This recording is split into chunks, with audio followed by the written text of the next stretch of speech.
Жагымдуу клип болду. Биз дагы бул клипти көп жылдардан мурун көргөнбүз. Ошондон бери ушул күнү көрүп, аябай жагымдуу сезимдерге толуп турабыз. Сиздерге да жакты деген ишеничтебиз. Азыр болсо биз программабызды улап, бизге келген кийинки коногубузду тааныштырабыз. Акшола балдар хорунун Кенже тобунун жетекчиси Салтанат Шабданалиева бизде бүгүн конокто. Саламатсызбы? Саламатсыздарбы? Кош келиңиз. Рахмат. Көргөнүзгө кубанычтабыз. Менен куттуктайбыз. Рахмат. Маанайыңыз кандай бүгүн? Маанайым абдан жакшы. Мен дагы жакшы жап-жаңы жылда жап-жаңы жаңылык менен келдим. Кандай жаңылык болду? Биздин жаңылыгыбыз Акшола Чыңгыз Айтматов атындагы мамлекеттик сыйлыктын ээси Акшола балдар хору быйыл 30 жылдык мааракесин өткөрүп жатат. 30 жыл болуп калдыбы? 30 жыл болуп калды. 18 январда филармониянын чоң залында биздин ушул мааракелик чоң концертибиз өтөт. Концертибиз абдан өзгөчө болот. Биз буга азыр ишенип, ынанып калдык. Көптөгөн репетициялар болуп атат.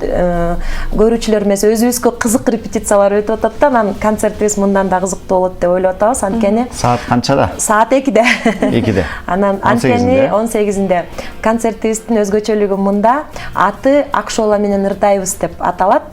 Акшола менен Кыргызстанга белгилүү болгон опера ырчылары, эстрада ырчылары, фольклор жаатындагы ырчылар Акшола менен чогуу ырдап, Акшолага солист болуп берет. Ал эми Акшола аларды көркөмдөп, кооздоп турат. Акшоланын репертуарындагы ырлардын баардыгы ырдалат да. Элдин сүймөнчүлүгүнө ээ болуп калган, көптөн бери шлягер, хит болуп жүргөн Акшоланын ырларынын баардыгы ошол концертте Акшола жана жылдыздардын аткаруусунда жаңырат. Концертиңиздер эң мыкты деңгээлде өткөзүп алыңыздар. Биз тилектешпиз. Албетте өзүбүз дагы барып көрүүгө аракет кылабыз. Ал эми сиз айтып калдыңыз 30 жыл болуптур деп. 30 жылдын ичинде Акшола балдар хорунда канча инсан билим алган, канча бөбөктөрүбүз билим алган? Сиз да ошо Акшолада өзүңүз баштагансыз? Ооба, мен ушул 30 жыл менин дагы 30 жылым деп айтсам болот да. Анткени мен өзүм 7 жашымда ушул Акшолага окуучу катары келдим эле. Ошол жерде тарбия алып, билим алып, кийинчерээк университетти бүткөндөн кийин дагы ушу туулуп өсүп учкан уяма кайра кайрылып келдим дагы. Ошол жерде азыр эмгектенем, балдар менен иштешем да. Менден башка эми ушул Акшоланын бүтүрүүчүлөрү абдан эле көп, биз так сар эсеп салбайбыз. Бирок дагы бир кубанычтуусу ушул концертте биздин бүтүрүүчүлөргө өзгөчө көңүл бөлүнөт дагы. Эң акыркы финалдык ыр Акшола деп аталып, ошону биздин өзүбүздүн бүтүрүүчүлөр аткарат. Бул кичинекей сырыбызды ачып кетсем, жана бүтүрүүчүлөрдү балким мындай көмүскөдө калган, укпай калган бүтүрүүчүлөр болсо келгиле деп чакырып дагы кетемин. Анан ошо Акшоланын бүтүрүүчүлөрүнөн мындай белгилүү болуп калгандары Назгүл Айдаралиева, Жамгырчиева, биздин Акшоланы ошо 1-класстан бүтүп, 1-класстан баштап келип, азыр ошо Акшоланын бүтүрүүчүсү катары бизге кызматын кылып жатат. Рекламалык роликтерди иши кылып колдон келген бүт жардамдарын көрсөтүп жатат. Андан тышкары Эка Рекордс студиясынын башчысы Эка Үмөталиев, Эрнис Үмөталиев болгон бизге запись жазуулардын баардыгын жасап жатат да. Жакшы маалымат бердиңиз. Чоң рахмат сизге. Кыска жана нуска биздин телекөрүүчүлөр үчүн пайдалуу болду деп ишенебиз. Чоң рахмат сизге келип бергениңизге. Урматтуу телекөрүүчүлөр, азыр программабыз алдыга карай аш тизме улансын. Андан соң биздин студиябызга дал ушул айтып кеткен Акшола балдар хорунун кичинекей бөбөктөрүбүз келип, бул жактан жагымдуу музыкалык чыгарманы аткарып беришет. Кеттик.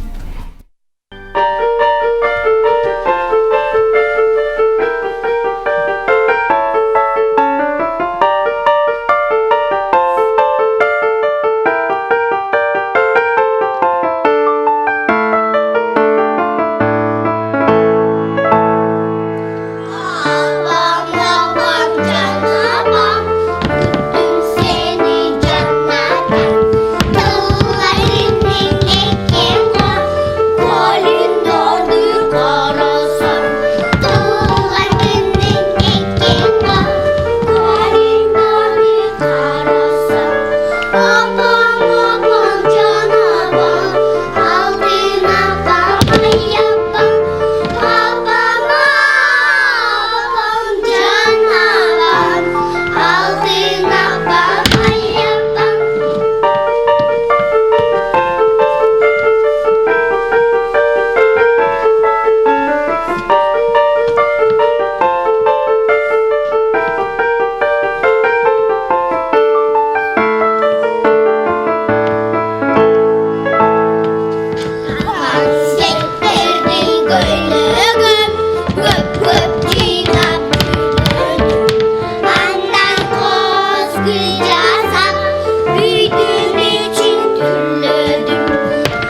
чоң рахмат балдар. Келип бергениңерге рахмат. Бизде Ак Шола балдар хору болду. Рахмат сиздерге. Түгөлбай Казаков агабыз айтканда ушулардын концертиндечи, ушуларды көрсөм эле жашагым келе берет деп ошол айткан сөзүнө мен азыр ынанып турам. Чынында эле буларды көргөндө жашагың эле келе берет. Мына урматтуу телекөрүүчүлөр, ушуну менен биздин программабыз дагы соңуна келип жетти. Сиздер менен коштошууга убакытта келип жетти десек болот. Бүгүн болсо биздин өтүп кеткен эфирлерди TSKG жана Facebook социалдык тармагынан көрүңүздөр, бизге кат жөнөтүңүздөр. Ал эми биз убагында сиздерге туура маалыматты жеткирүүнүн үстүндө эмгектенебиз. Жана ошондой эле 14-январда ушул нерселерди өрттөп кой деп Кыргыз-Жапон борборунан келип бизге ден соолук, ийгилик жана бакыт деген сөздү калтырып кетишкен. Муну эфирден сырткары күйгүзөбүз. Ошол нерселер баарыбызга кабыл болсун. Сиздер үчүн кызматта Каныш Айрысбекова жана Нияз Мамбеков болдук. Эртең буюрса көрүшөбүз. Görüşkünce.